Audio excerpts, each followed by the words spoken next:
Bapak Presiden Prabowo Subianto mengusung pendekatan ekonomi kerakyatan.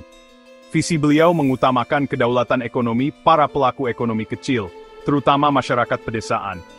Salah satu program unggulannya adalah pinjaman lunak untuk koperasi desa, yang diberi nama Koperasi Merah Putih. Koperasi ini akan didirikan di setiap desa di seluruh Indonesia. Tujuannya adalah untuk menggerakkan kegiatan ekonomi akar rumput dan mengatasi kesenjangan ekonomi antara kota dan desa. Inisiatif ini bertujuan untuk memperkuat lembaga keuangan mikro pedesaan, yang sangat penting bagi pembangunan lokal. Akses modal yang terbatas dan praktik rentenir merupakan hambatan utama. Rencana Bapak Prabowo secara langsung mengatasi masalah-masalah ini. Ini merupakan langkah berani menuju keadilan ekonomi bagi desa. Permasalahan ekonomi di desa-desa di Indonesia cukup rumit. UMKM pedesaan kesulitan mengakses layanan perbankan formal, sehingga menghambat pertumbuhan dan penciptaan lapangan kerja. Rentenir mendominasi lanskap keuangan pedesaan, menjebak penduduk desa dalam hutang. Koperasi desa yang ada, seringkali mengalami manajemen yang buruk dan kurangnya kemampuan modern. Program Koperasi Merah Putih bertujuan untuk membangkitkan ekonomi produktif di pedesaan. Program ini berupaya untuk mengurangi ketergantungan pada pinjaman ilegal dan membangun model koperasi modern. Program ini menargetkan pembentukan 80.000 koperasi merah putih di seluruh desa. Skala ini menunjukkan copan program yang ambisius. Program ini bertujuan untuk meningkatkan ekonomi lokal, memperkuat daya beli, dan menciptakan lapangan kerja. Manfaat ekonomi harus didistribusikan secara lebih merata di dalam masyarakat.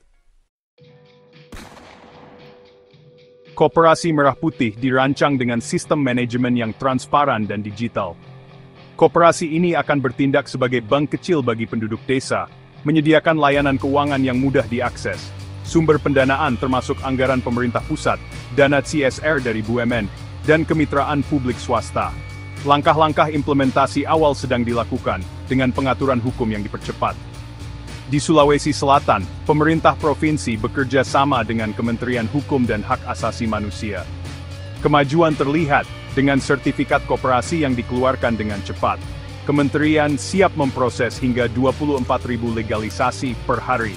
Hal ini menunjukkan komitmen yang kuat untuk mempercepat pembentukan program. Landasan administrasi sedang diletakkan dengan cepat. Koperasi Merah Putih bertujuan untuk menjangkau mereka yang tidak memiliki akses ke bank, termasuk petani nelayan dan pedagang kecil. Program ini akan menawarkan pinjaman lunak dengan suku bunga rendah dan persyaratan aplikasi yang lebih sederhana. Hal ini dapat meningkatkan produktivitas pedesaan secara signifikan.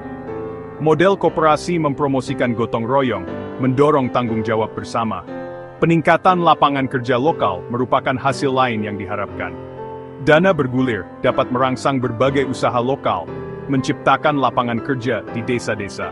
Perekonomian desa yang kuat berkontribusi pada ketahanan nasional. Jika desa-desa kuat secara ekonomi, seluruh bangsa akan mendapat manfaat. Koperasi ini dapat bertindak sebagai benteng mikroekonomi, melindungi mata pencaharian lokal. Pendekatan dari bawah ke atas ini membangun ekonomi nasional yang lebih stabil dan adil. Terlepas dari tujuan mulianya, program ini menghadapi risiko yang signifikan seperti korupsi dan salah urus. Kapasitas sumber daya manusia yang lemah di dalam koperasi baru dapat memperburuk hal ini. Kredit macet merupakan risiko serius lainnya jika persetujuan pinjaman kurang melalui penilaian kelayakan bisnis yang menyeluruh. Tumpang tindih program dengan inisiatif yang sudah ada seperti dana desa dan BUMDes dapat menyebabkan kebingungan. Politisasi merupakan ancaman lebih lanjut, dengan elit lokal berpotensi mengambil alih program. Untuk mengatasi risiko ini, strategi mitigasi yang kuat sangat penting. Sistem digital untuk transaksi dan pelaporan keuangan akan meningkatkan transparansi. Pelatihan komprehensif dan bimbingan berkelanjutan bagi manajer dan staf koperasi sangat penting. Sinergi dengan lembaga desa yang ada dapat menciptakan sistem pendukung yang lebih kuat. Peluncuran bertahap dan pendanaan berbasis kinerja akan mendorong tata kelola yang baik dan memungkinkan penyesuaian.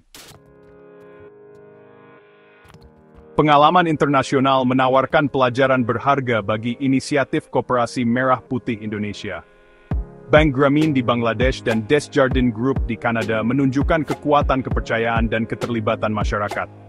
Dukungan pemerintah untuk koperasi kredit di Filipina telah menghasilkan hasil yang positif. Kasus-kasus internasional ini menyoroti pentingnya produk keuangan yang disesuaikan dan tata kelola yang jelas. Inisiatif Bapak Prabowo ambisius dan dapat menjadi transformatif jika diimplementasikan dengan disiplin. Tata kelola yang kuat, pengawasan yang ketat, dan pendidikan kewirausahaan yang serius sangat penting. Tanpa mitigasi risiko yang komprehensif, program ini bisa goyah. Program ini bisa menjadi saluran lain untuk pemborosan dana publik atau memicu korupsi. Oleh karena itu, sementara harapan tinggi, kewaspadaan harus lebih tinggi. Bangsa menyaksikan dengan antisipasi dan kehati-hatian.